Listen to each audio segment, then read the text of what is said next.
Hey, Grand Rising, beautiful people. For those of you that don't know me, my name is Jessica Gordon, and I'm an RTT hypnotherapist, and I specialize in helping passionate entrepreneurs completely eliminate their shame so they can fully thrive in their life, in their business. And today, I want to talk briefly about our relationship with our parents, how that affects us, how that affects our romantic relationships going forward.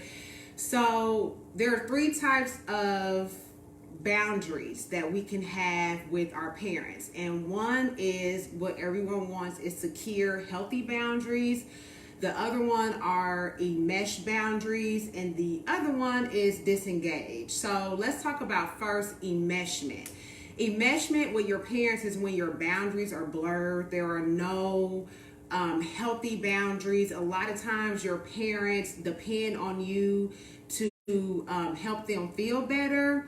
You feel like it is your responsibility to take care of your parents, to take care of the household. You creep around your parents' feelings so that they will feel okay. And you took in all of this as a child, believing that it was your responsibility, almost essentially parent.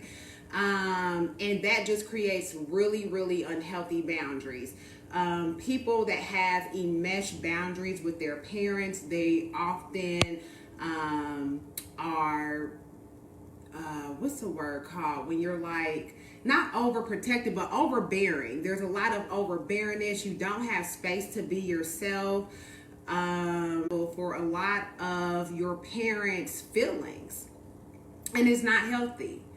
And so the other characteristic of the boundary is disengage. Disengaged families, they don't really, I don't want to say they don't fuck with each other, but they have lots of space with one another. They are the type to shut their door, to not really talk to their child, to not really have that healthy communication. The child feels lost. They feel like they have to, come up independently, and neither of that is healthy. So the two unhealthy boundaries for parental relationships are enmeshment and disengagement, and they're complete opposite. Again, enmeshment is when the boundaries are really blurred and you can't tell who's who.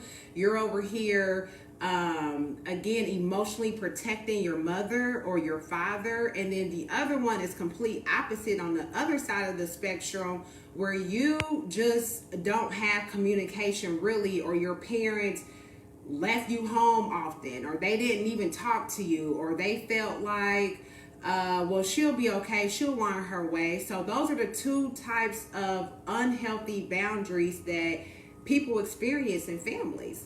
So obviously the goal is to have meet in the middle and have healthy boundaries, what looks like you're able to communicate how you feel without feeling judged or criticized. You're able to have healthy boundaries where your parents don't expect you to take care of them. They are not talking to you about their problems or about the relationships that they have with your dad. They're not parentifying you. Okay. Healthy boundaries looks like I can continue to grow and go through these human development stages and not feel thwarted in my growth. And many of you may know that there are human development stages. So that looks like when we first come out the womb, it's all about trust versus mistrust. And even as you go, let's say to middle school, the characteristic of middle school attachments or boundaries are allowing your child to sort of go out in the world and not keep this tight rein on them, and trusting that that you've raised them in a healthy enough manner where they can make healthy decisions for themselves. Now obviously that don't mean that you're hands off as parents, but you're also not invading their space. You're not invading their boundaries and sort of having a tight rope on them everywhere that they go, because that's unhealthy. So healthy boundaries looks like allowing your child to be who they are, obviously within healthy ranges, not parentifying them, not expecting them to be your go-to person or your therapist, not expecting them to act outside of a child's role, not expecting them to raise the siblings in the household. So you have three types of, again, specific boundaries that families show, that they demonstrate. So I would be curious to know, what was your characteristics of boundaries? Because mine, I certainly was raised in an enmeshment environment, meaning that my mother and I were really, really close. She was very overprotective because she didn't have a partner. Oftentimes she would sort of use me as her listening ear. That's very enmeshment, okay? That is not healthy for a child. And when you're disengaged with your child, the child almost has this ideal that you don't care about them or you're not important to them because you are so engaged in your own shit as a parent that you push your child, you create lots of distance between you and your child, emotionally and physically. So meeting in the middle and having those healthy boundaries, you don't want to be overly enmeshed, you don't want to be too disengaged, but right in the middle.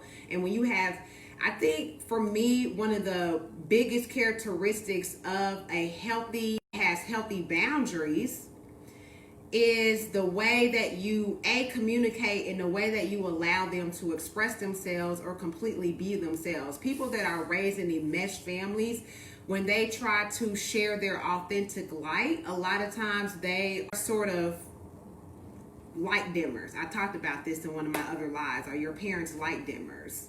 You're not allowed to fully be yourselves in these enmeshed environments because your parents want to control. Narcissistic mother hasn't spoke to me in years. I have just learned to deal with it. She has all my life not liked me, and at this time in my life I have finally accepted. Thank you for sharing that, Brian. I'm sorry to hear that. And the thing that you said that stood out to me is getting to a place of acceptance. Because at this point, if our parents continue to act how they've always acted, more than likely they're not going to change. So what are you going to do with that? Are you going to accept it? Or are you going to continue to hold on that grudge? And again, I talked about this yesterday, filling that hole in your soul. The only person that can do that is you. So good for you, Brian, for really taking this moment and filling your own soul, or filling your own hole in your soul, because if our mothers can do it at this point, they would have been done it, right? And thank you so much for being vulnerable and sharing that as well. And I feel like a lot of narcissistic mothers they more so show the disengagement boundaries versus the enmeshment boundaries. A lot of codependent parents and codependent relationships form from enmeshments. Whereas where you don't want to be bothered, you yourself can develop narcissistic tendencies. That's birthed more so out of a disengaged family. So how can you create healthy boundaries as a parent or just for yourself if you are in this family? One, allowing your child to fully express themselves and create an environment where expressing your emotions are normalized and you're supported when you express yourselves. And not only you're supported, but you have room to be able to feel the way you feel. Because the enmeshment parent, they want to be so engaged in you that they damn near want to control how you feel too. Oh no, you're not sad. You know, it's a manipulation game. So creating healthy boundaries, I mean, is so important, and it affects us how we view relationships when we grow older. So people that have attachment issues, I talk about this often. Reading the book Attached really helped change my life, and it really gave me a broader perspective on things. And just like with family boundaries and those characteristics with attachments, you have 3 characteristics of attachments too. Either you are securely attached, you are anxious avoidant attachment, where you want to get close to people, but on the other hand, you feel you don't want it. It don't feel safe for you to get close. And then the other one is anxious, where you want to get close. It gives you worthiness, it gives you security to feel close to someone in a relationship.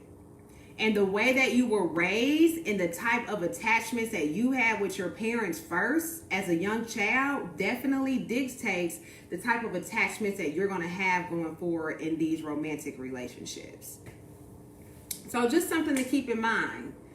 You know, shout out to all the families that had perfect, healthy boundaries, if only. But if you are a parent and have a young child or young children, it is not too late to start creating that atmosphere of healthy boundaries to allow your children to express their needs, and not to shame them, to be open to what they're saying, but also at the same time setting healthy enough boundaries to where you're, you know, setting realistic expectations for your children. So I just wanted to share a little bit about the 3 types of ways that boundaries that we have with our parents. If you're just now tuning in, I talked about being in enmesh with your family, which is just overbearing. Then you also have disengaged boundaries, where there's really no communication, there's no security there. Your parents push you off, there's lots of physical distance, you don't feel close to your parents. And then in the middle, you have healthy boundaries, which everyone should be striving for. So anyways, this was my word for the day. And I will drop my calendar link if you are interested in scheduling